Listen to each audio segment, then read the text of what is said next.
Okay.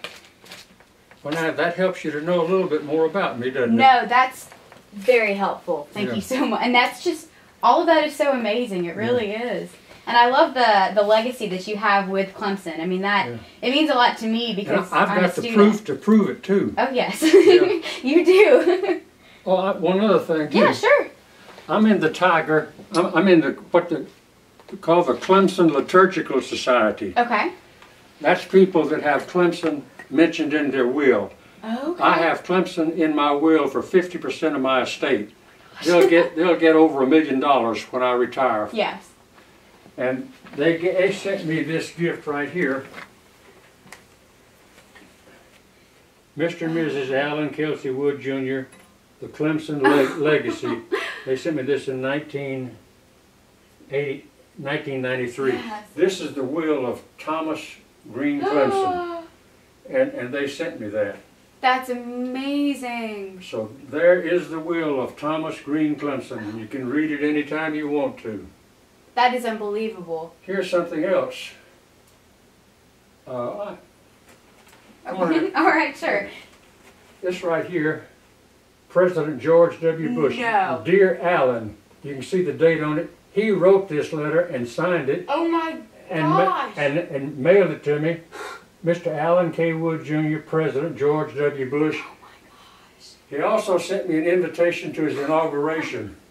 How about that? Did you go? No, I didn't go. He and Laura also sent me a Christmas card, George Bush and Laura Bush. Oh my gosh. That's a Christmas card, and I had those framed. But I thought That's that unbelievable.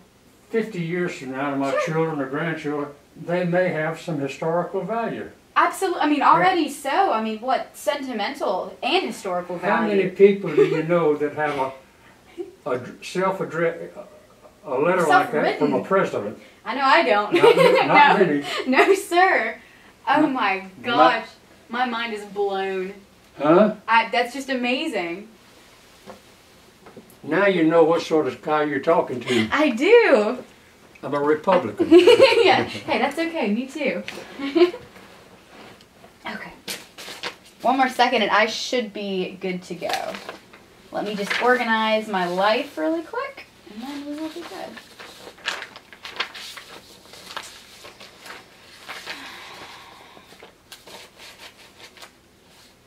Do you know where Patagonia is? I don't. It's in the Pacific Ocean. Pacific Ocean? Yeah. Not too far from Borneo. Really? Yeah. I did not know that, actually. To me, isn't that terrible? Isn't that awful? I didn't even know. I just happened to see it. Oh, sure. No, it's just a brand. Isn't that awful that I actually didn't know where it was?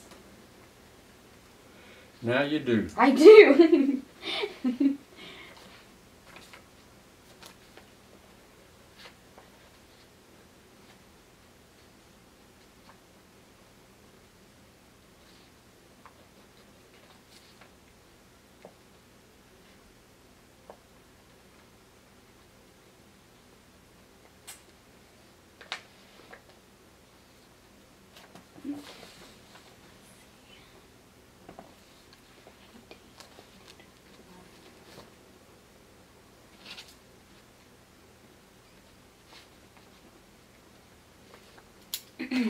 Okay.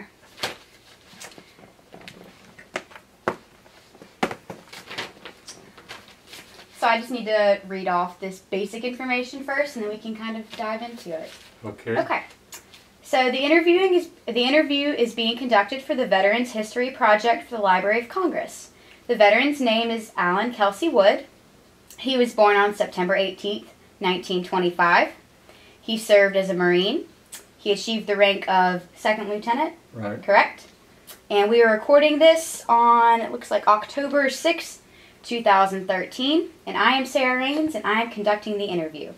We do not have any relation. Okay, so to start, I know we kind of talked about it a little bit briefly already, but how is it that you you started into the military? I was at Clemson in 1941. Let's see. I graduated from high school in Lakeland, Florida. I was living in Florida at the time.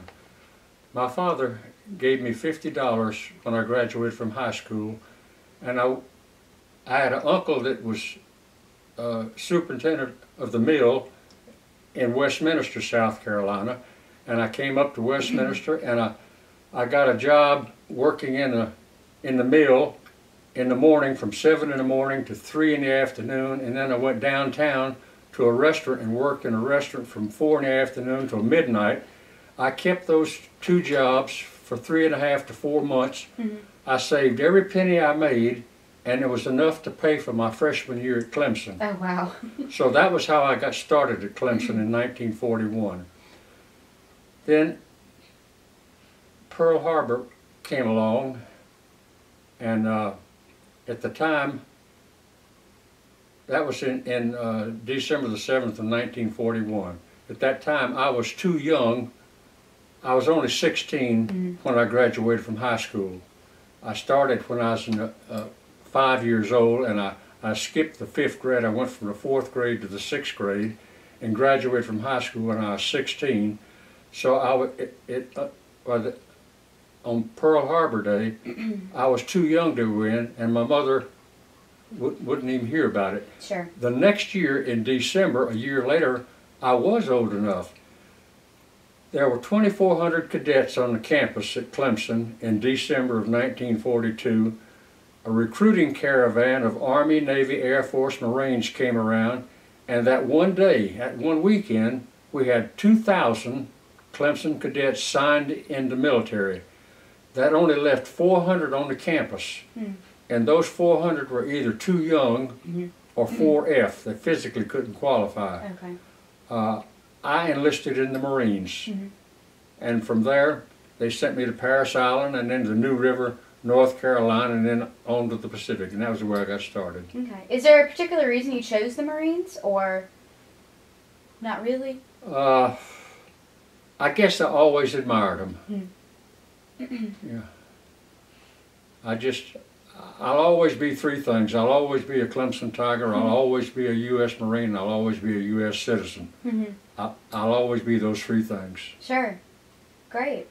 So when you first went into your training, you said you were in Parris Island and then to North Carolina, correct?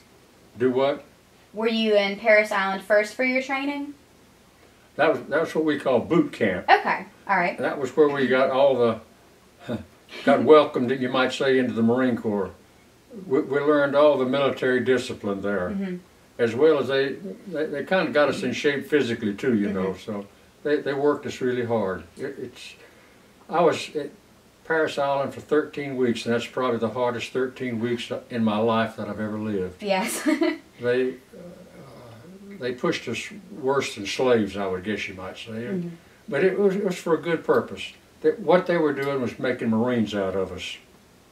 Absolutely. They wanted us to be able to,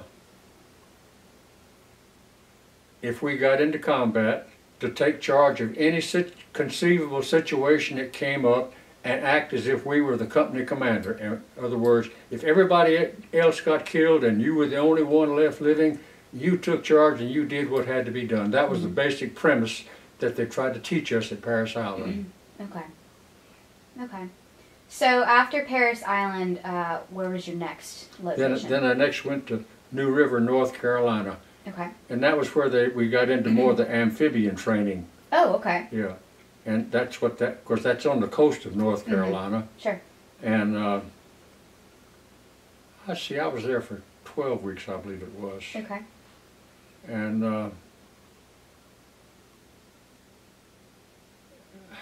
I don't know what I can tell you about New River. I guess it was more of the same training that what we got at Parris Island, except it was more intensified. Okay. They went into, we got into more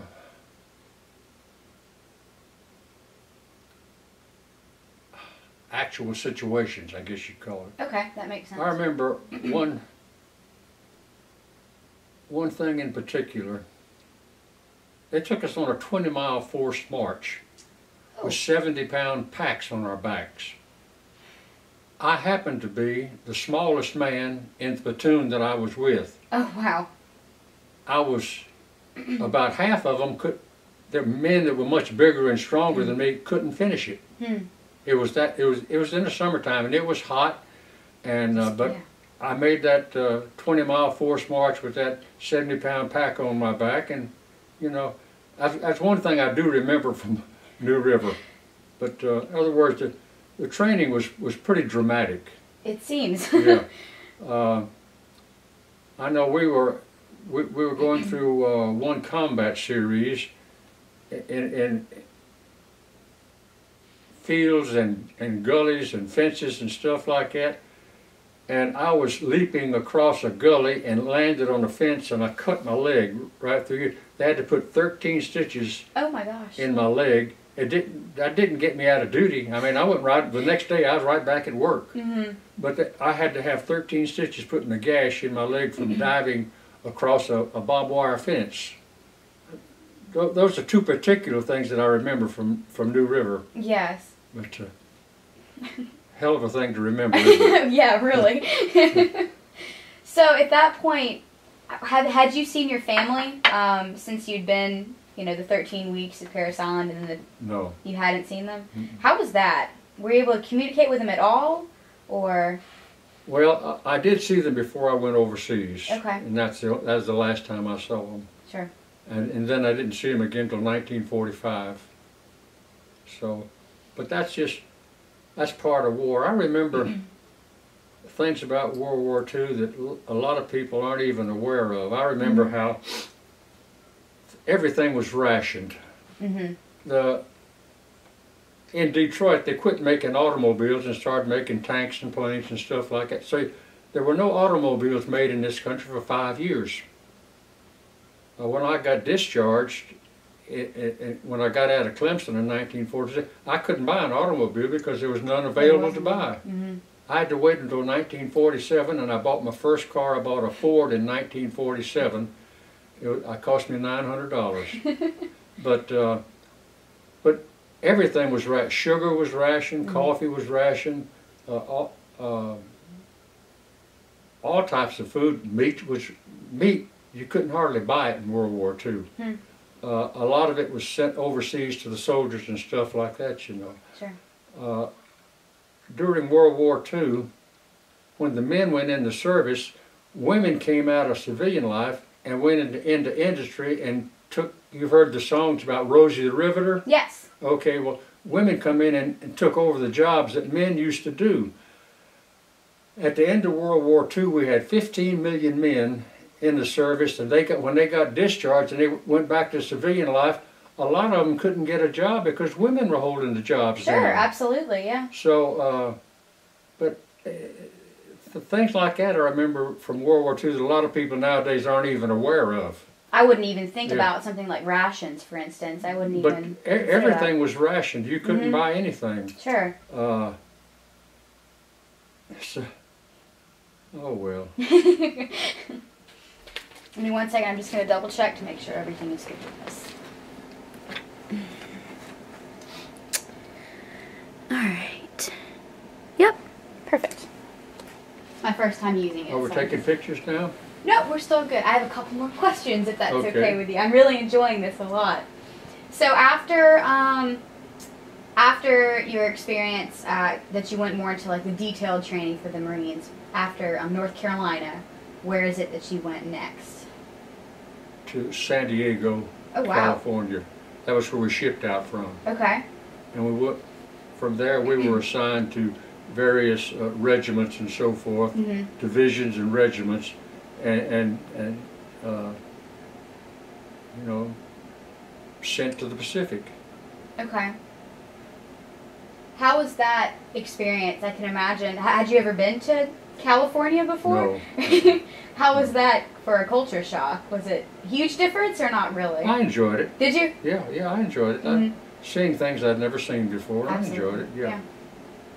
So we stopped at Hawaii to transfer from one ship to another to get into our combat units, and I enjoyed the week or two that I was in Hawaii because I thought that was a beautiful place. I can imagine. It's one of the prettiest places I've ever seen on this earth.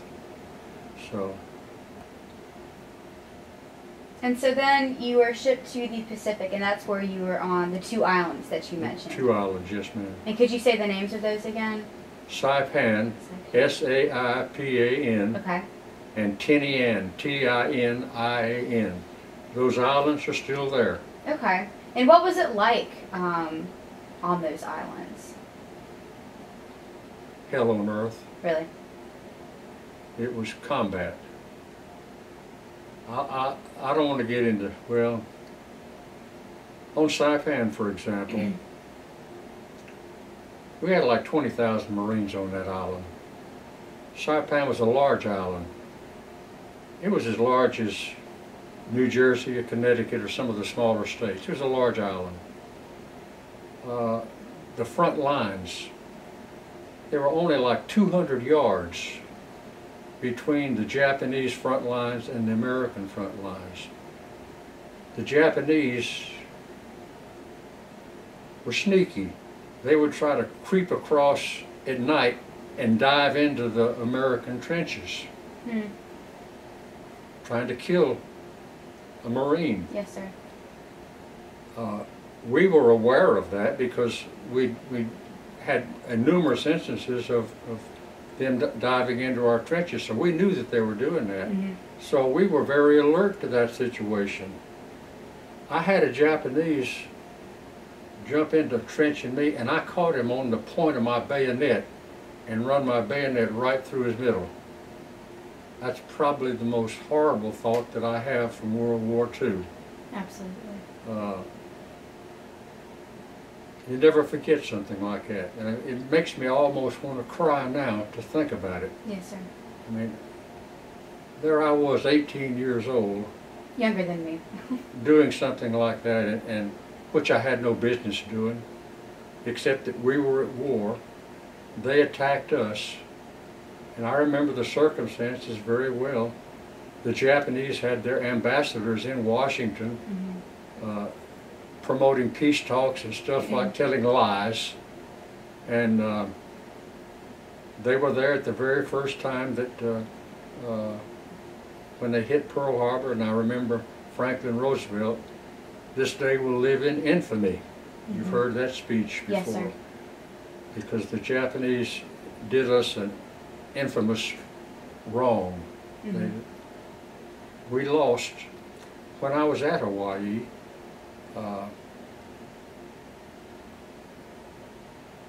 I saw the battleship Arizona. That was one that got sunk by the Japanese. We lost over 4,000 sailors and Marines from that one boat that the Japanese had bombed. So, what more can I tell you? Well, tell me a little bit about maybe the bonds that you created with other soldiers while there. Well, the Marines? Yes. I didn't create any bonds with soldiers. I had a lot of close friends.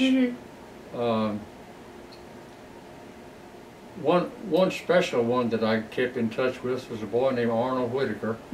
He was from Arizona, and for, I guess, 20 years after the war, we exchanged Christmas cards every year until he finally died. He died in the 70s, I guess it was. But I had Dick Clark was another close friend of mine. He was from Tennessee, and but I had a number of very close friends, guys that was in my platoon, you know, people that I slept with, literally slept with, you know, in a tent. Sometimes we had cots, and sometimes we just slept on the ground. More often than not, we slept on the ground. Cots weren't available. You know, you did what you had to do. We had to dig our. You don't know what a latrine is, do you? I believe it's a dug bathroom. It is. Yes. It's a trench as dug as a bathroom. Yes. And every once in a while, if misbehaved, you got latrine duty. That means you had to go dig a latrine somewhere Oh no. for other people to use as a toilet, which I use as a toilet. Yes. I mean, out in the wilderness, there weren't any toilets. Of course. Yeah. So we made, in order to be sanitary, we made latrines. And when we got through with it and left, we buried it up. We covered it up. So we did the right thing. It was better than slipping off behind a bush or something like that. Sure. And I don't mean to embarrass you. No, it's fine. But I hope you're old enough to understand what I'm trying to tell you. Absolutely. I do, sir. Like they say, you do what you have to do. Absolutely. And that's what I did. I did what I had to do. And I have no regrets about it. I was proud to be a Marine. I'm proud to be an ex-Marine. I was called 2 months ago to go on one of these honor trips to Washington. Okay. And I had to turn it down. And for one reason, I'm incontinent. I have very poor control of my bodily functions. I'm 88 years old, and that's something that has happened to me within the last 2 years. But if you live to be 88, it'll probably happen to you, to where you won't have control of number 1 or number 2. Yes, sir. And I don't have right now. Before you came, the last thing I did was go to the bathroom. Yes, sir. To make sure that I'd be able to endure this the length of time you were here. Yes, sir. That's pitiful to say that. Oh, no, sir. That's just the way it is. Yes, sir. But you know, even with that incontinence, I'm just proud to be alive. Yes, absolutely. I mean, with what you've been showing me, I mean, it's just unbelievable. I buy season's tickets for every football, baseball, and basketball game. I have not missed a home baseball game since 1984. That's good. I have not missed a home. I have only missed 2 home Clemson football games since 1948. One of those was to bury my father, and one was to bury my mother. I buried my father in 1978, and I buried my mother in 1989. I missed Clemson games those weekends. And that's the only Clemson football games I've missed since 1948. It's better than me. It is amazing. Yes. That's good. That's unbelievable. Well, thank you so much for taking your time to talk about your, your Marine Are you through taking pictures? Yes, we're done with the interview for now. I'll cut it off. I mean, has that been taking pictures while we're talking? Yes. Well, it wasn't just taking a snap. You've been taking. Yes. Oh, you. Is my voice recorded on that? Yes. Oh, great. Yeah. So that way, it's easier for me. When we go to record things. Yeah. I just have it. And it's really cool to look through when we have. Well, I probably told you more than what I should have. No, it's quite all right. Yeah. No, it's great. But I'll go ahead. I'm just trying to give you a well-rounded picture is what I was trying to do. And I'm so glad you did. You've no idea. Everything I have seen has been just absolutely amazing. I had no idea. I really had no idea. And so it's great to see. You want to get pictures of that? Yes, definitely. I almost forgot. I definitely do. Let me grab the camera and I'll bring it in there.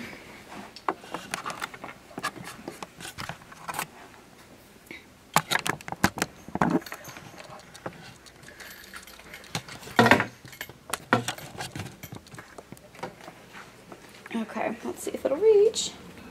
All right, perfect.